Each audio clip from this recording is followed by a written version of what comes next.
다음 상담 만나볼게요. 이번에는 전화로 이야기 나눕니다. 시청자님 안녕하십니까? 네, 안녕하세요. 네, 안녕하세요. 반갑습니다. 네. 자, 어떤 종목 궁금하세요? 네, DB 하이텍이고요. 네. 64,800원이고 비중은 10%예요. 64,800원. 아이고, 이 종목 오래 가지고 계셨겠는데요. 네네. 아, 그러니까 이게 하락한 이후에 좀처럼 지금 올라오지를 못하고 있어서 네. 어떤 게 가장 궁금하실까요? 제가 이거를 더 매수를 해야 될지 아니면 어느 정도 올랐을 때 좀 팔고 또 기다렸다 다시 어떻게 그렇게 좀 매매를 해야 될지 아니면 다시 더 사야 될지 네. 어떻게 관리해야 될지 모르겠어요. 네. 알겠습니다. 계속 요 박스권에 머물러 있는 상황이다 보니까 지금 추가 매수를 한다면 좀 빠져나올 수 있는 타이밍을 만날 수 있는지 아니면 지금이라도 빨리 손절을 해야 되는지 한번 이야기 나눠볼게요. 전문가님 연결해 드리겠습니다. 네. 네, 시청자님 안녕하세요. 네, 안녕하세요. 네. 예, 반갑습니다. 네. 자, 반갑습니다. 네. 예, 매수를 하신 게 뭐 올해 늦봄 정도, 여름 좀 이렇게 따뜻해질 만한, 좀 더워질 만할 때 그 정도에 조금 매수를 하신 것 같은데요. 네네. 자, 그때 그런 좀 안 좋은 그런 게 있었죠. 뭐냐 하면 시장에서 물적 분할 막 이렇게 하면 막 정말로 싫어하는 그런 시장이었었거든요. 네, 그래서 많이 떨어졌어요. 네. 그렇죠. 예. 네. LG 화학이 그 LG 에너지 솔루션 물적 분할을 하면서 굉장히 크게 좀 두들겨 맞았기 때문에 아주 시장에서 굉장히 싫어하는 그런 걸 뭐 그런 정책을 한다라고 얘기를 하니까 주가가 뭐 굉장히 많이 이렇게 떨어졌던 부분들이 있는데요. 지금은 뭐 그런 부분에 대해서 회사는 포기를 했죠. 반발이 하도 심하니까 포기를 한 부분이 있는데 자, 그때 한번 좀 크게 다치고 난 다음에 회복을 제대로 못하는 모습입니다. 그리고 작년도 실적이 굉장히 좋아요. 작년도 실적이 영업이익 기준 뭐 한 8천억 정도 그 정도가 나옵니다. 재작년보다 엄청나게 많이 오른 실적인데 요게 좀 내년 그러니까 올해죠. 2023년도 같은 경우는 이 매출이 작년보다는 좀 줄어들 것 같아요.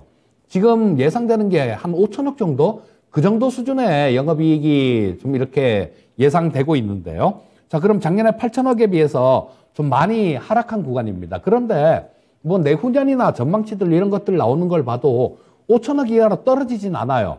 자, 그러면 지금 이게 현재 시가총액이 DB하이텍이 2조 정도 되는 회사입니다. 2조 정도 되는 회사인데 1년에 영업이익으로 한 5천억 정도 벌고요. 그 다음에, 당기순이익 같은 경우도, 내년 같은 경우는 올해 같은 경우는 한 4천억 정도, 그 후년 같은 경우도 한 4천억 정도 이상은 나와요.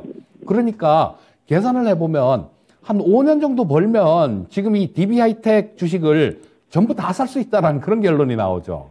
네. 그러면 실적은 좀 줄어들더라도 이게, 주가 자체는 상당히 싼 구간에 와 있다라고 보셔야 돼요.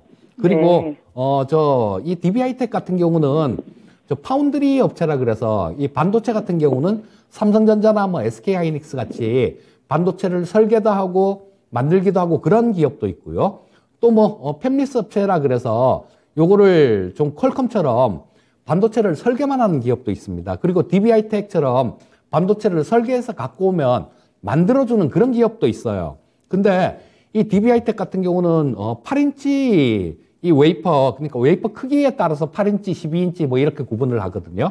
근데 그 8인치 웨이퍼를 요거만 하는 기업은 이 DB하이텍 밖에 없고 뭐 SK하이닉스 쪽이나 삼성전자 쪽에서도 이 8인치 그 웨이퍼를 하긴 해요. 그런데 그쪽에 주력해서 하지 않고 이걸 주력해서 하는 기업은 이 DB하이텍 밖에 없습니다. 그러니까 뚜렷한 이 우리나라에서 큰 경쟁자랄까? 뭐 이런 부분들이 없어요. 그래서 어느 정도 실적은 계속 이렇게 유지를 할 수 있는 그런 기업입니다.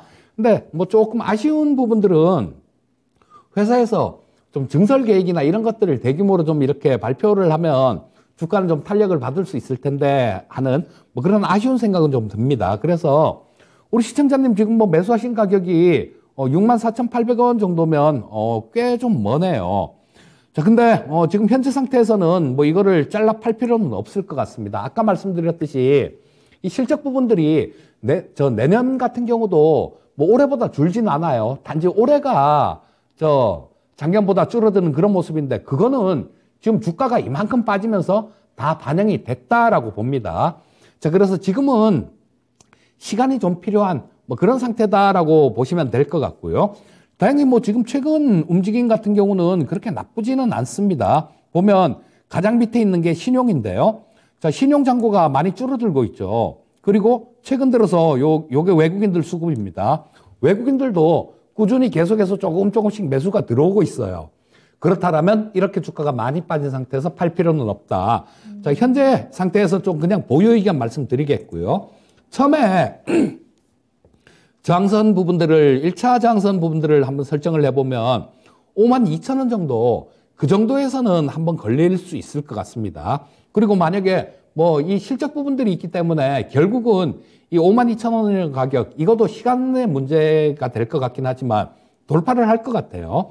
그러고 난 다음에는 뭐 이게 돌파가 되면 우리 시청자님 매수하신 가격 그 65,000원대 정도 그 정도까지도 그렇게 크게 어렵지는 않다라는 생각입니다. 그러니까 시간은 좀 이렇게 많이 필요한 그런 부분들이 있겠지만 여기서 버리긴 아까운 종목이에요. 자, 그냥 조금 편안하게 보유하시는 전략을 말씀드리겠고요. 추가 매수는 지금 상태에서는 이 반도체 섹터 쪽이 글쎄 뭐 조금 얘기가 뭐 반도체 바닥을 치는 뭐 그런 업황이 바닥을 치는 그런 부분들도 있긴 합니다. 그래서 자, 이 DB하이텍 말고 이 반도체 섹터 중에 조금 작년보다 올해 실적이 재작년보다 작년 실적이 좋고 작년보다 올해 실적이 좋고 올해 실적보다 내년 실적이 좋을 수 있는 이런 종목들이 간혹 있거든요. 요런 종목들 뭐 지금 한 가지 그냥 좀 이렇게 꼽아보라면 월덱스 같은 종목도 뭐 그런 부분에 해당이 될 수 있을 거고요. 또 이 극자외선 블랭크 마스크라는 게 있는데 요거는 우리나라 거기서 이 펠리클이라는 것도 길어지는데 이거 좀 너무 길어지는 것 같으니까요. 일단 월덱스 같은 종목들 요런 쪽으로 조금 추가 매수는 그쪽 부분들을 보시고요. DB하이텍은 현재 갖고 있는 그 정도 수준만 좀 보유하시는 게 좋을 것 같습니다. 아, 네. 감사합니다. 네. 시청자님, 지금 이렇게 손실로 팔기에는 조금 아깝다. 따라서 조금 더 보유해보자라고 말씀해 주셨으니까요. 참고해 보시고 저희 함께 또 응원할게요. 네, 감사합니다. 네, 감사합니다. 네. 네. 사실 이 반도체 이야기 하면 또 이것도 1시간 가득 채울 수 있는 이야기여서 그래도 딱 요점 정리해서 잘 정리해 주셨고요. 여러분들께서도 같이 참고를 해보시면서 앞으로 방향성 찾아보시길 바라겠습니다.